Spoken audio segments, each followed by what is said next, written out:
it's been on my heart a lot lately that I have to add my voice to this journey, this conversation. Okay, so I got two jokes. One of them's a joke, one of them's my life. Um, so I like to write. I write books. I like to write lyrics and like learn poetry and stuff like that. So I'm always writing. So my friend was like, "Man, if you were back in the day, you'd be a scribe." And I'm like, "Yeah, nowadays I'm just a transcribe." Yeah, it's true. And my other joke is not a joke because it's my life.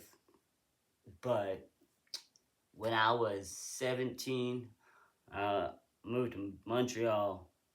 My birth name is Donita. I didn't know what it meant. You know, I was like on the internet as a little kid, like a teenager or whatever. And the internet was brand new, and I tried to Google Donita, and I got porn. I was like, well, I really don't understand my name anymore. Like now it's just got like more weird. And translation didn't really exist on like the internet at that point. So I went to Mexico. They still didn't tell me what it meant. But I went to Mexico and realized I was saying it wrong the whole time. Dang it, 15. And I got stuck in a hurricane. That's irrelevant. Anyways, so I graduated. I moved to Montreal. And I was working at a movie theater and it had Tim Hortons. And I don't speak French, so I was in the Tim Hortons making donuts. So I was like delivering donuts to the upstairs Tim Hortons. And then I was like pushing the cart to go back down. And a group of Mexicans were like, "Hey, can we tell you what your name means?" I was like, "Oh, heck yeah, I want to know." And you know what they done told me? They told me means little donut. And I just delivered like Timbits and donuts and whatever, mini donuts to Tim Hortons. So I thought that was just for pulling my leg. I was like, "No, that can't be it." And it turns out it is. Turns out it means little donut. And I guess that was like I completed the mission of that name. I was like, "Hey, hot dang it, hot diggity dang, let's get this out of the way." And then on my 17th birthday or 18th birthday, I asked my friends to change my name. They chose Sean, and my last name is Wolf, and I'm the youngest, so I just somehow have the name Little Wolf. It's nice. Everyone howls. Like people say they don't like cat calls, but everyone loves being howled at. It's a whole different thing. You can howl at the boys and the girls and the old people and the little kids. Everyone loves a howl. So since I was having a howling good time now. Yeah, I don't need to. Not. It doesn't suit. I don't like. I. It's really. But in Spanish, little wolf is lobito or lobita. So Donita, lobita. So it's kind of funny. My nickname ended up kind of my birth name, but different. Could you imagine if like my birth name was actually my middle my nickname in like translation?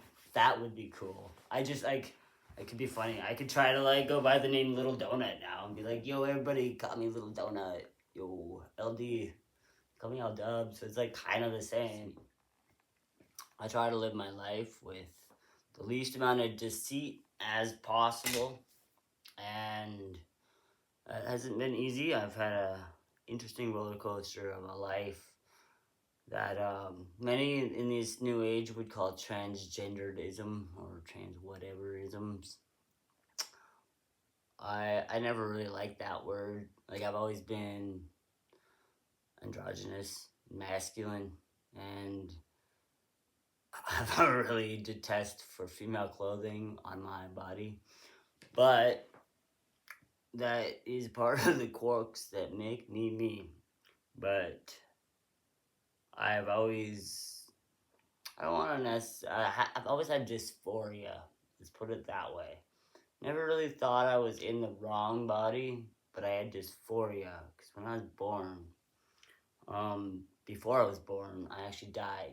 And I could actually remember my birth. I used to tell my mom the moment I had language about the day I was born because I was above the table in the hospital. and I watched what happened because I didn't get the air supply because the nurse might have broken my leg and or at least like disjointed it, and I died for like 6 minutes, and a bunch of emergency personnel came in to revive me, and I was in an incubator for the first bit of my life. So I've had problems with touch because I just didn't get enough of it as a kid or like as a child, like in my formative moments. Trauma happened, and then I was just put in an incubator. So like I have all these psychological wounds that are from something I can't control that just has happened, and I'm quite thankful, I guess, in a way that I was able to like see it from above and to to, to learn, to gain a comprehension of what I have experienced. And I consider myself quite a fortunate kid in a way. Well, in a lot of ways, like for the disability I have, I am much more on a minor scale. Um, Navigating that as I'm getting older, I'm kind of losing the mobility again that I already didn't have as a kid. I had like a golden grace year or grace time of my 20s where I had gathered my mobility, and now I can't do most of that work because it's degenerated slightly, or I've hurt myself in different ways, or just get worn out now. But when I was a kid, we used to go to a church. It's quite a strange church when I like think about it. And I've like been to different churches in my life. Church was kind of like a part of my upbringing, and I believe that has put me on a better trajectory throughout my life to navigate situations that came upon. But in this church, we weren't allowed. It wasn't JW, guys. We weren't allowed to celebrate holidays. We were only allowed to celebrate the Jewish high holidays. So we do the feasts, and we do. I can't even fully recall, but recently I've been learning about these practices again, and would like to bring them back into my life because I'm still not a fan of holidays. That's something that we weren't allowed TV holidays. We were just really like just old school. Mom did canning, lived in the middle of nowhere because that's where my dad lived, and I have a bunch of family there. It's a pretty sweet upbringing, and a lot of people love me, and I loved a lot of people. And when I was 9, my brother passed away, and kind of like put me through a dark level of my own psychology. But yeah, it circles back. So when I started to get language, I would talk to my mom, and I'd tell her that, well, one, about my birth and how I was born. She never told me. I always told her. And then my other, I don't know, thing I kind of decided, or I became convinced of, I guess, was that when I died, like I have another brother who passed away before I was born, and he was the last one born before me. So I had this strange belief. This is before I even really knew that anything about him. So I'm not really sure where this came from, or what that is, or if it's deceit. Pretty sure it is, but I think we've been able to transmute it into like not being so demonic, I guess. But I believed that my brother came in to live my life with me. I don't know if that's another coping mechanism on another level, but I've always felt like a ghost lives in because I have a disability. So all these psychological things would happen, and I was very androgynous, and I was very masculine, and but like I was definitely a girl. Like I was tomboy. I was definitely tomboy, and I carried on throughout my entire life. I think I attempted to have a feminine stage once, and I felt like I was cross dressing. So that's always. But I don't consider myself transgendered. Although I know in the world I seem to pass more as male. But I go to bars and I talk to people and I tell them the truth right off the bat. And I have great conversations with strangers about this topic because I find a lot of people are afraid of this topic because like they're afraid of backlash. They're not allowed to have these conversations. There's a lot of animosity, and people a lot of times do gravitate to me because I don't have crazy hair and I wear a cowboy hat, and there's a certain demeanor about me that doesn't strike people as I'm gonna lash out at them.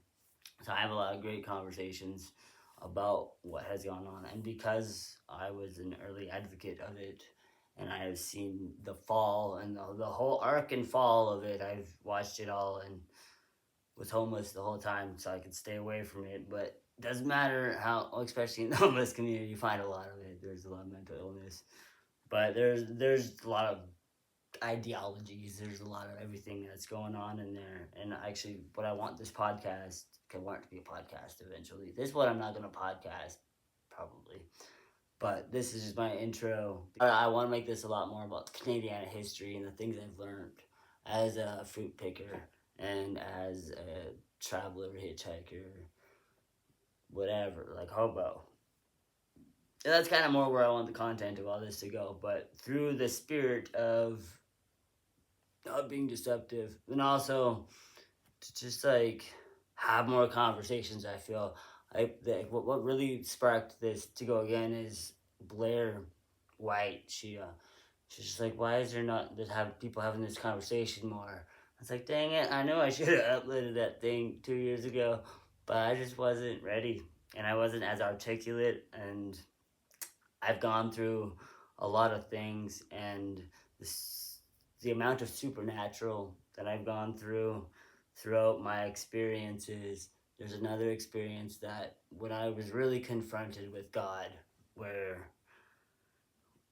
that's another time where I died and saw everything happen above, and then miraculously I was okay.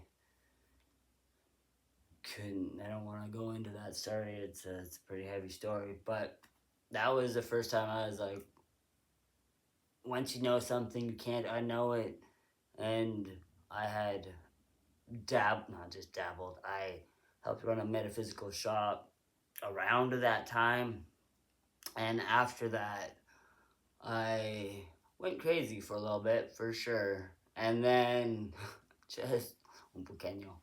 And so then I actually, as I was going through all these, like helping run a metaphysical shop and understanding about the occult, like really understanding about the occult and the stories of the people on the streets and what they have gone through, and I've gathered a lot of sensitive information that I probably cannot make videos about without causing trouble to myself.